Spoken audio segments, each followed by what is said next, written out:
کیسه ټوله د هور او د کسور د بله نه ده. دا نن چې مسلې کوي د دوی زړه کې هم غلا ده. یا دار او یا دلدار غواړي پسې روږ دی. خبره د خټک سپټه نه ده برملا ده. واه سلامونه، نیکې هیلې، احترامات. یو واره بیا زه یم مکاز احمد او راسره د ډاکټر یاسین اقبال یوسفزی صاحب. د دې نه مخکې مونږ په اجمل خټک بابا باندې یو اوږد او تفصیلي پروګرام کړی، خو مونږ ته څه ملګرو یو سوال راکړ چې اجمل خټک بابا نیشنلیست شاعر و. ډاکټر صاحب نو په دې هکله باندې کتونکو ته یو تفصیلي جواب ورکړي چې اجمل خټک بابا د خلک نیشنلیست شاعر ولې وایي. وی نن ټولو لس ته هغه محبوبه سندرې وایي، نن ټولو لس ته هغه محبوبه سندرې وایي. خټک چې به د ځان سره جړله کله کله. د دې مکتب شاعران چې وو نو ډېر د پخوا نه لکه مونږ خوشحال بابا مو ګورو نو هغه په شاعرۍ کې نیشنلیزم شته.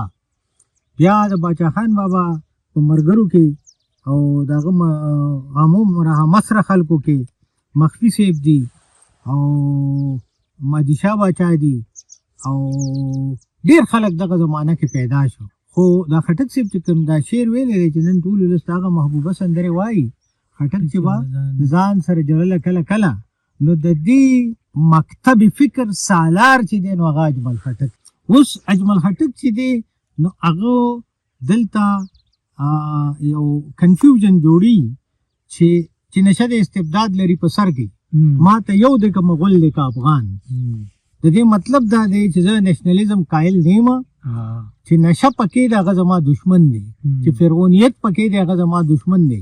خو ورپسې بیا وایي چې زما د کور ازغي ته کاږه ګوري، وایم چې اور شوې د هغه په ګلستان. نو د خپل کور باندې خفه کېدل چې دي نو دا نیشنلیزم نه دی. په خپل کور باندې که د جولا جاله دا غم چې څوک روانوي نو خلک پې خفه کېږي، که د هر چا کور څوک روانوي پې خفه کېږي. خو اجمل بابا چې و نو هغه په صحیح معنو کې د پسمانده طبقې نماینده شاعر و. او که پښتونولي څوک ګوري نو هغه د حمزه بابا په شاعرۍ کې ده. نیشنلیزم د هغه په شاعرۍ کې ډېر دی، تصوف پکې هم شته خو نیشنلیزم پکې هم ډېر دی. اجمل بابا چې دی نو هغه د پسمانده طبقې نمایندګي کړې ده او خامخا به یې د پښتون نوم اخیسته، ځکه چې پښتونو دا اجمل بابا یو فنکار و. هغه وایي مینه ښایست هم غواړي خو ناز او ادا هم غواړي. مینه ښایست هم غواړي خو ناز او ادا هم غواړي. زړه چې مینېږي هغه هم غواړي دا هم غواړي. زړه چې مینېږي هغه هم غواړي دا هم غواړي. او حسن تش د غوښو د رنګین تصویر نامه نه ده. حسن تش د غوښو د رنګین تصویر نامه نه ده. لږ څه په معصومو اننګو کې مسکا هم غواړي. ولې دې زما په مرګ د بل سره منلي دي، ولې دې زما په مرګ د بل سره منلي دي. ستا د جفا لوبه خو تا هم غواړي ما هم غواړي. او ما به درنه ستا کوڅو کې مات کړي دا رقیب منم. ما به درنه ستا کوڅو کې مات کړي دا رقیب منم. دی خو هم دغه شان عادت شي نو تا هم غواړي. دی خو کوم دغه شان عادت شي نو تا هم غواړي. او ای مجنونه خورې مشه ستا د لیونتوب نشه. ای مجنونه خورې مشه ستا د لیونتوب نشه. دا صحرا په دې لاره کې ښکلې لیلام غواړي. او وی ای پښتنو هیر نه کوي دا ستاسو ملنګې خټک. ای پښتنو هیر نه کوي دا ستاسو ملنګې خټک. وخت به درنه داسې لیونې ګورې بیا هم غواړي. نو اجمل بابا چې و هغه یو ډېر لوی فنکار مو، یو ډېر لوی تخلیقکار مو، او د وفا او د خوددارۍ یو داسې نمونه وه چې نن پې ټول پاکستان او ټول پښتانه فخر کوي. هغه ته چې کله څه اعزاز میلاو شه صدارتي نو هغه وی دا زه د یو آمر نه نالم. هغه یې ریفیوز کړو. بیا ورته د اکیډمي ادبیات نه د کمال فن ایوارډ میلاو شو. او د کمال فن ایوارډ چې دی نو دا ډېرو نامتو خلکو ته میلاو شوی دی چې په هغې کې فیض احمد فیض دی، احمد فراز دی او اجمل بابا دی. نو دا ډېر آوټسټینډینګ ایوارډ دی. نو هغې کې ورله 15 لکه روپۍ کیش پرایز و او سند ورسره و. نو دغه سند واغستو هغه پیسې یې واپس کړې. زه پیسې نه لرم. نو ډاکټر شیرزمان تیزي صاحب هغه شاګرد پاتې و نو هغه ما ته وی زه به درته په خبو کې یو دوکان و هلته به ما ته هغه ناست و زه به د پېښور را روان شوم نو تیزې کاکا به راسره ملګری شو نو موږ به اجمل بابا له لاړو نو چې موږ روان شو نو ما ته تیزې کاکا وایي ته د اجمل بابا ته ووایه چې دا پیسې تا ولې واپس کړي ورې وي بله پیسې ونه ورکړې وي واپس یې کړې نو ما ورته ویم ته دې ولې تپوس نه کوې وي دې زما استاذ پاتې شوی زه تیارېږم دې عمر کې دومره فرق نه و چې زه لړم نو ما ورته ویم خټک صاحب مې کاکا خفه دی چې تا ته دومره غټ انعام میلاوېدو هغه زمانه کې 6 لک روپۍ ډېر شی و او تا واپس کړي نو هغه داسې وکتل ویې تیزیه ته به په دې خوشحاله وې چې ما بل چا ته لاس نیولې وې پیسې مې ترې اخیستې نو وي ما ورته ویل چې هلته به څو غریبانان یې غیلې ورکړې تیزي کاکا ما ته په غوږ کې ووایي ورته وایي چې ولې دلته غریبانان نه وو نو ما ورته وایم خټک صاحب ولې دلته غریبانان نه وو یاره بس وي زما چاته لاس نیول چې دي دا ما ته ښه نه ښکاري اوس دلته یو ډېره قیمتي خبره ذهن ته راځي چې یو خوا یو سړی دومره غریب دی چې کور یې سم نشته ایمل خټک چې پیسې وګټلې نوکر شو هغه یو پخه کمره په هغه کور کې جوړه کړه ډېره وړه کمره وه نو چې زه لاړم نو ډېر خوشحاله و ما ته ویې راځه زه تا خپلې کمرې ته بوځم نو زه ورسره لاړم نو ما د لاسه نیولی و بیا کمزوری و نو هغه کمره کې کټ او کرسۍ نه و صرف د پلاستیک یو درۍ خوره وه او دې په هغې ما ته ویل ما ونیسه چې زه رو رو کښېنم او په هغې کېناستو ډېر خوشحاله نو یو خوا نه د چا نه پیسې اخلي نه د چا څه سروس قبلوي یعنې خوی یې داسې و چې د نوابانو د امیرانو خوی چې په هېڅ هم د خرڅېدو نه و هېڅ چا ته لکه هر چا پرې کوشش کړی پیسې یې نه اخیستې او و دومره غریب و نو زه دې ته حیران وم نو یو ورځ ما سره دلته شپه وه نو سهار مونږ چې لاړو او د هغه کوړي منځ ته مونږ ورسېدو نو ما ته یې ویل دلته ګاډی ودروه چې ما ګاډی ودروم نو ما ته وویل دا د دې نه په عام وخت کې څومره کورې دی دا زمونږ نو ما ورته ویل چې ستا نه دی نو مې ته په دې وړو کې شوې وی نه مې ته خوار شوې وی نه نو ما ورته ویل چې د چا دی هغه پرې نوابان شوي دي مې اجمل خټک د دنیا په هر ګوټ کې خلک پېژني عزت یې کوي مونږ په افغانستان کې یو ځای بل ځای ته چې تلو ظاهر شاه چې دی نو هغه ورته وی اجمل بابا ته زه د کرسۍ نه پاسېدی نه شم نو ما د کندهاره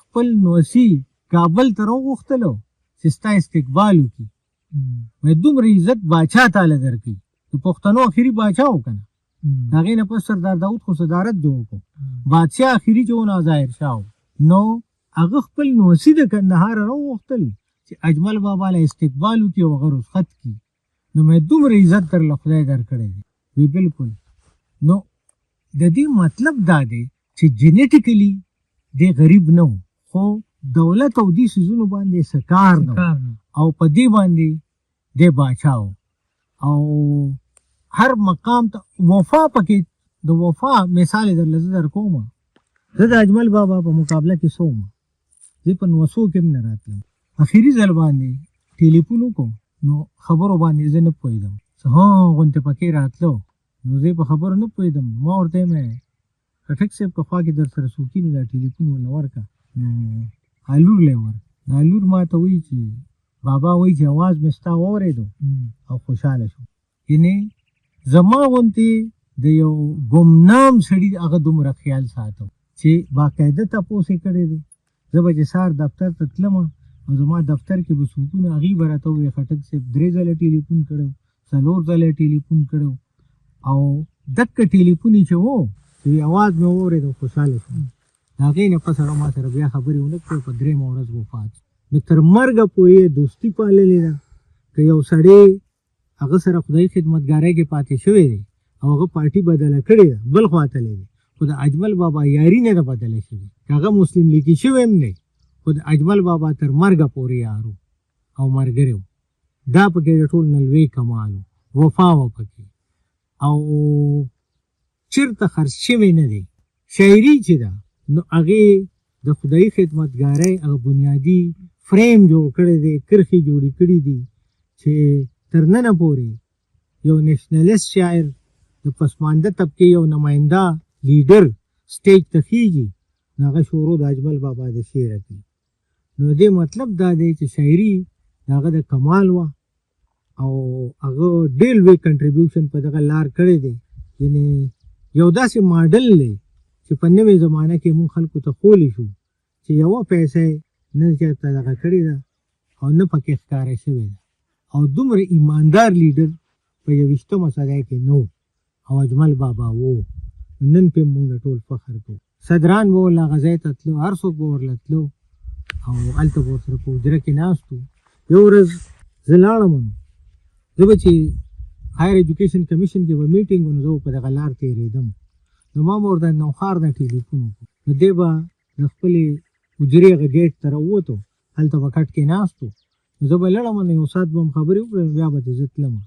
په هغه ورځ چې زه لړم، نو ما ته یې ویل چې نن د چینیانو وفد راغلی دی د ادب او په خانه فرنګ ایران کې پروګرام دی. نو زه پکې ما ته پکې د صدارت وینا شوې ده، زه لا نه وم. نو ما ورته مې ولې وي، ما ورته بانه وکړه چې ناجوړه یم. نو ما ورته مې نه تلې ولې نه وي، ګاډي را سره نشته او بس کې تللی نه شم. نو ما ورته مې چاته به دې ویلي وو که نه، وي زه چاته نه وایم.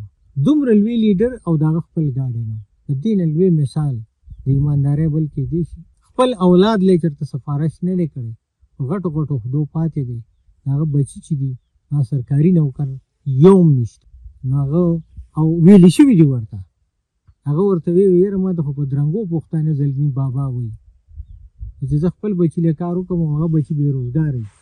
هغې به څه وایي چې ته خو د هغه بابا وي، زمونږ خو نشته. نو په صحیح معنو کې د بابا کردار یې ادا کړی دی. او اوس هم زه وایم چې که پښتانه ځان یو کول غواړي، د اجمل بابا هم دا ارمان و، هغه هم دا خواهش و. آخر کې چې ما سره کوم په مونږ کوم تحریک جوړ کړی و، شعوري تړون، مونږ وایي چې د علاقې د دې خلکو د زلمو شعور بیدار شي او ویښ شي. نو دا د سرې شنې د برګې جنډې نه مبرای او ټول پښتانه دې په دې ټکي باندې را یو ځای شي چې د دې علاقې د خوشحالۍ ترقۍ دپاره مونږ کارونه وکړو. دقه د اجمل بابا ارمان و. او یو ځل ما ډېر غریب په کمزوري حالت کې لیدلی و، هغه دا و چې دې عالمي کانفرنس ته راوستی شو چې اجمل بابا ابتدا وکړي، افتتاح وکړي. نو هغه دې سټیج ته نشه ختلی، نو په کرسۍ کې ښکته ناست و او دا شعرونه یې وویل، وی چې غزل مې د خپل ځان په نول اخته کړ، د غزل د باریکو نه بې پروا شو. دا د اجمل بابا مقام و. د اجمل بابا شاعري څومره ډونګی ده، څومره مینه ده. د ګجر پیغله، جنت، د غیرت چغه، دا ټوله شاعري داسې ده چې دومره تکړه شاعري، دومره زورغوره شاعري، دا به زه وایم چې په بله ژبه کې هم وي. پښتو خو پښتو ده. او په دې وجه اجمل بابا، د خوشحال بابا، رحمان بابا، حمزه بابا، غنی خان او اجمل بابا د دې پنځو د پښتو د تاریخ د ټولو نه لوی شاعرانو او شخصیاتو کې راځي. خدای دې هر هټ په جنت کې او خدای دې روح له هره خوشحالي ورکړي.